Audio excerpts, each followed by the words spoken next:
When my wife said she needed a break to find herself, I didn't think much of it at first. Then I uncovered she was secretly involved with someone online, an unemployed guy living with his mother in her basement. That realization led me to gather proof, and I filed for divorce while she was busy trying to get custody of our son. Sarah, at 29, had always been the kind of person who put others first. She used to work part-time at a dental office, but 2 years ago she chose to step back and stay home full-time with Marcus. I supported her decision without hesitation.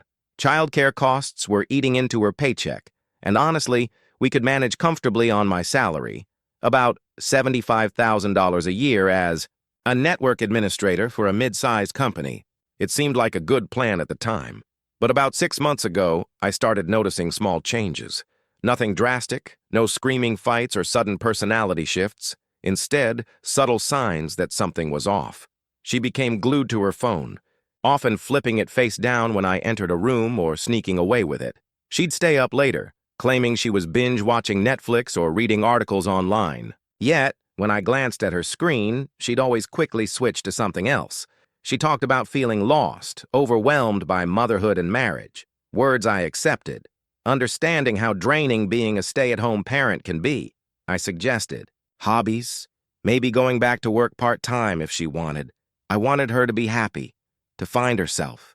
She agreed, but her vague answers about her feelings kept me uneasy. She'd say she needed space, that she was figuring things out.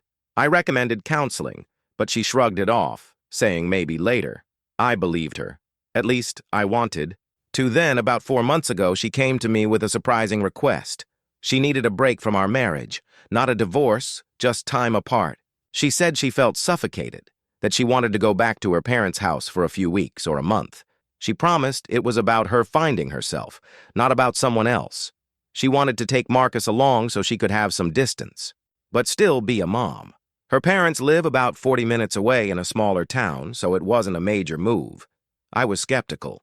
Breaks like that rarely happen without some underlying issue, often involving someone else. But she insisted it was just about her needing space, not about us or any other person. She loved me, she said, but was feeling lost and needed to clear her head. I told her I thought it was a bad idea, that we should work through our problems together. But she was persistent, convinced this break was necessary for her and for us in the long run. Reluctantly, I agreed. I didn't want to be the husband who controls his wife's every move, especially when she seemed genuinely overwhelmed. She packed her and Marcus's things, and she moved in with her parents. We agreed she'd bring Marcus back on weekends, and we'd check in regularly. The plan was supposed to last a month, maybe 6 weeks at most. At first, the house felt empty.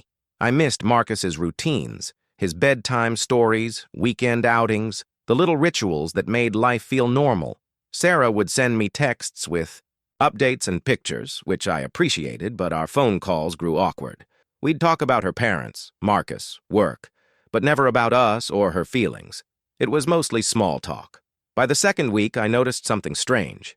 She was posting more on social media, something she rarely did before. She'd share pictures of herself at coffee shops, hiking trails, local events. The captions talked about exploring, discovering new things, finding herself. Some pictures showed her with friends or taken by others, but she never mentioned hanging out with anyone or who was taking the photos.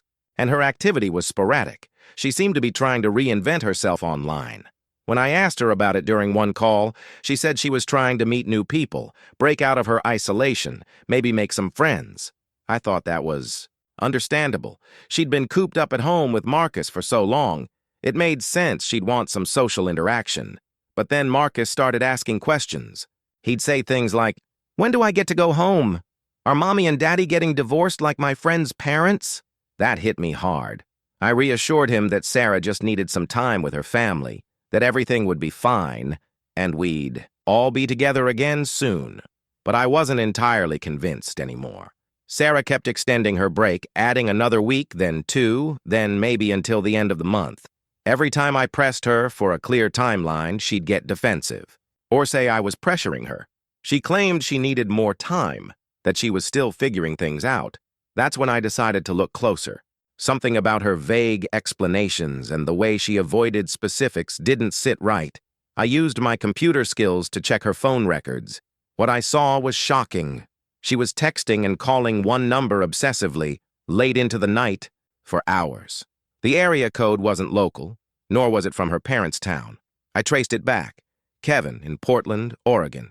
A 26-year-old guy, unemployed, living with his mother, working on his music career. His Facebook was filled with complaints about how life was unfair, how nobody understood his artistic vision, angry rants about women and relationships. Clearly, not someone I'd want my wife involved with. And the worst part? Sarah had been liking and commenting on his posts for nearly 7 months, way before she asked for her break. Their interaction was innocent at first. Comments on his music, her encouraging him. But then, it escalated. Private messages, calls, and more personal conversations. I felt sick. She was chasing after someone who spent his days gaming, whining about life, and was probably just as lost as she claimed to be, except he had no job, no ambition, and a mother paying his bills. My mind raced.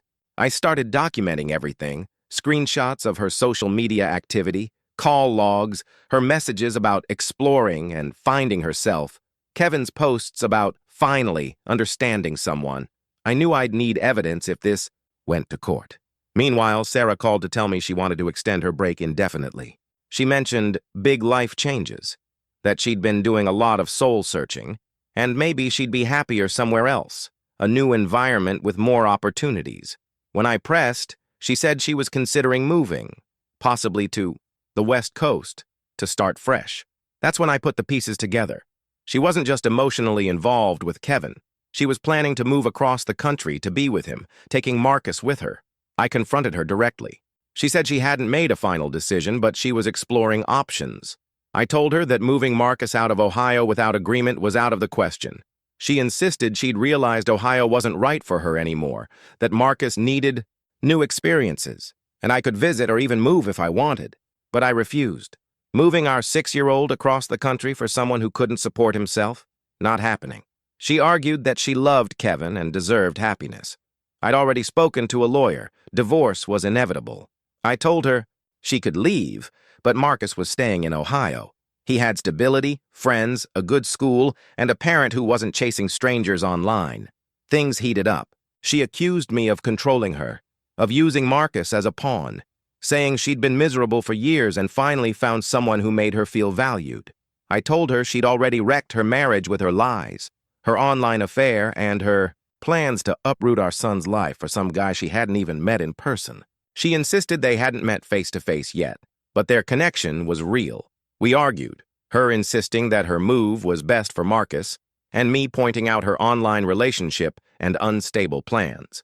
Eventually, I told her I'd get a court order to restrict her from taking Marcus out of Ohio without approval. She was furious, calling it unfair, claiming I was trying to control her. But I knew her game. She wanted Kevin to meet Marcus, even if it meant breaking the law. I warned her that if she took Marcus out of state without court permission, I'd pursue custody termination. The court stepped in. They issued a temporary custody order. Marcus would stay with me during the week and she'd have supervised weekend visits, but she couldn't take him out of Ohio without court approval. This effectively blocked her plans to move to Oregon. She raged about it, but I stood firm. Her argument that Kevin might move here? Ridiculous. Kevin couldn't even hold down a job, and he still lived with his mother. In the meantime, I explained to Marcus, age appropriately, that Mommy and Daddy no longer live together, and sometimes adults have disagreements. He took it surprisingly well, better than I.